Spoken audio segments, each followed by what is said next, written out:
Minecraft splitters. They're not unique, and since hoppers have existed and double chests, we've always had at least one that can split among an even number of channels.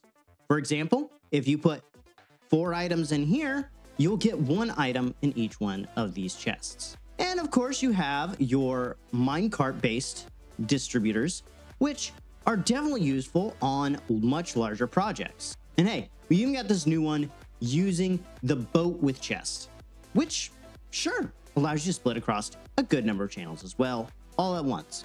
But my friend Healex has helped design a splitter that is configurable, chainable, and we believe very easy to build. And so here's how this video is gonna go. I'm gonna show you guys how to build this first, because that's the important part. Then I'm gonna explain to y'all kind of how it works and show y'all some of the more advanced pieces. So let's go ahead and get started. A quick overview of the build today. We're going to build first an etho hopper clock, which will be used to control timing in the number of items, then a locking mechanism for that, and finally, this distributor line, as I'm going to call it today. Now, this is your general structure for an etho hopper clock. So this is the first pivotal decision that you have to make. Which direction are you going to be building out? And the reason that's important is your locking repeater needs to be towards one side. That's where your hopper line is going to go. So if we want to build out this direction straight ahead of me, you're going to want to place the redstone block on your left-hand side of the etho hopper clock. If you wanted to build the opposite direction, still the left-hand side. That's just the general rule of thumb. Now we'll go ahead and add in the locking line for the distributor. So go out 3 blocks and we'll place 1 repeater on a 2-tick delay, and then we'll put 2 redstone dust to the side of that. In front of your repeater, you're going to place out 2 blocks with wool. These are temporary. And then you'll have a hopper going into the outer block. That's just to have it facing the right direction for later. Next, you're going to get a chest of some kind. It is preferable that this is either a barrel, a chest, and I'll explain why that's important when we get to configuring this guy out. Once you've placed that barrel, place a solid block to the side, and then I prefer using slabs for this part. We're going to go ahead and make a little L here. But when you make this turn, you'll place a solid block instead. Place 3 redstone dust, making this little L facing towards your hopper clock, and then finally place a comparator reading out of the chest. Once all that's done, you'll place a redstone torch right on the side. This will lock your hopper clock. Next, we're going to build the distributor line. You want to place 1 block out. It doesn't matter if this is a slab or a solid block. And you'll place a repeater just heading out with no delay. Next, you'll want to count out the number of blocks that you want to distribute to, or the number of channels, minus 1. If we're going to be doing 10 channels today, we're going to count 1, 2, 3, 4, 5, 6, 7, 8, 9, 10. Fill this with redstone dust, and then you're going to place target blocks off to the side of each one of these. Something important is if you have more than 8 channels, you're going to want to count 1, 2, 3, 4, 5, 6, 7, 8 blocks out and destroy that target block. This is because when the items are distributed, just how timings work out with hoppers, the 8th channel will receive nothing. Once you've destroyed that 8th target block, you'll go ahead and place a temporary block, go out 1, 2, and then make a slight turn, and place a hopper going into that last block you placed, and then destroy all those temporary blocks. Then we'll go ahead and make a hopper line going all the way back, and then we'll place hoppers going down from your hopper line adjacent to each one of the target blocks.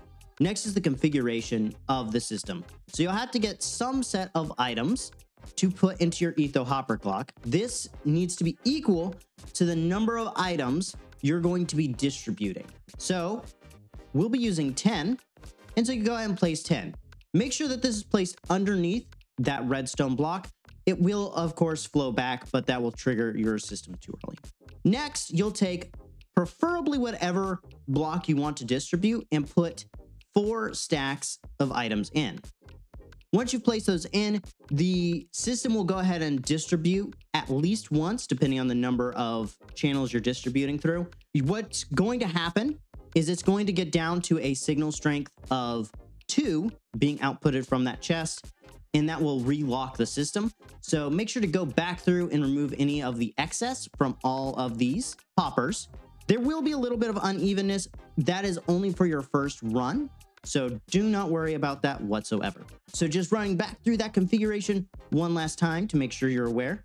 In the etho hopper clock, underneath your redstone block, you'll make sure to place the number of channels you want to distribute. Today we chose 10 channels, and we have 10 hoppers sticking out here.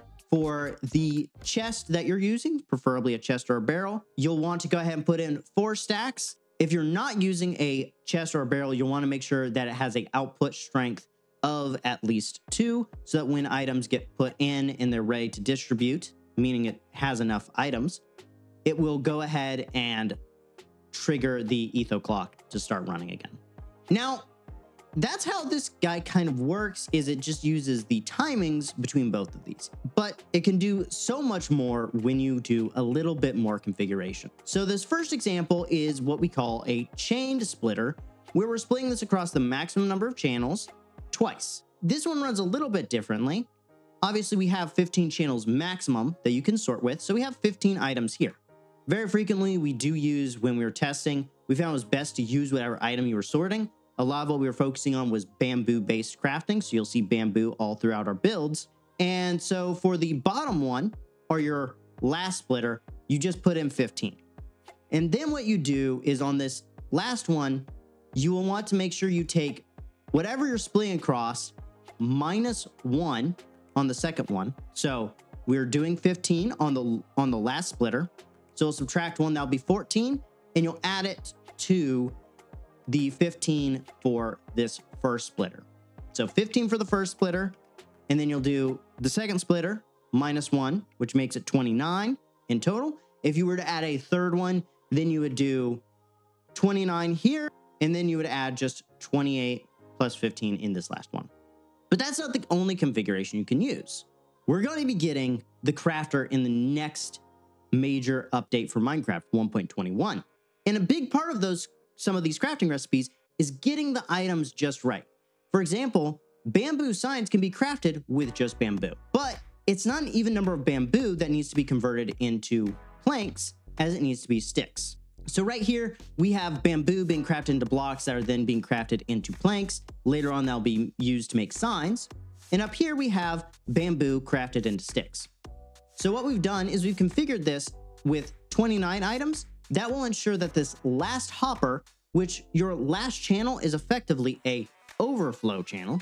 So it'll overflow and it will input enough bamboo to make the 3 blocks here each cycle. And then it will insert the 2 bamboo needed to craft the stick used to make the sign later on. Where did this splitter even come from? Because it's kind of weird, right? Well, we're making this project right here, which I'll explain in a future video. And this is actually the primary splitter used, with some caveats due to its natural limitations. This splitter cannot be used to split less than 3 items, so we've had to make a couple compromises in this firework star crafter. For example, right here, we're actually splitting across 2 channels to make some of the necessary ingredients. But we do use the splitter here and this is actually where we discovered that that 8th item being missing is kind of useful, particularly in this type of use case, because we naturally have a splitting point to divide out 3 of that gunpowder to be used for other crafting recipes. And we used it again a little bit further down to split once again. So we hope that you enjoyed this video, and if you would like to see more or have any questions, put them down in the comments. And make sure to subscribe, because we're going to be showing more content here in the near future. Without further ado, this is Dave Light signing out, and God bless y'all.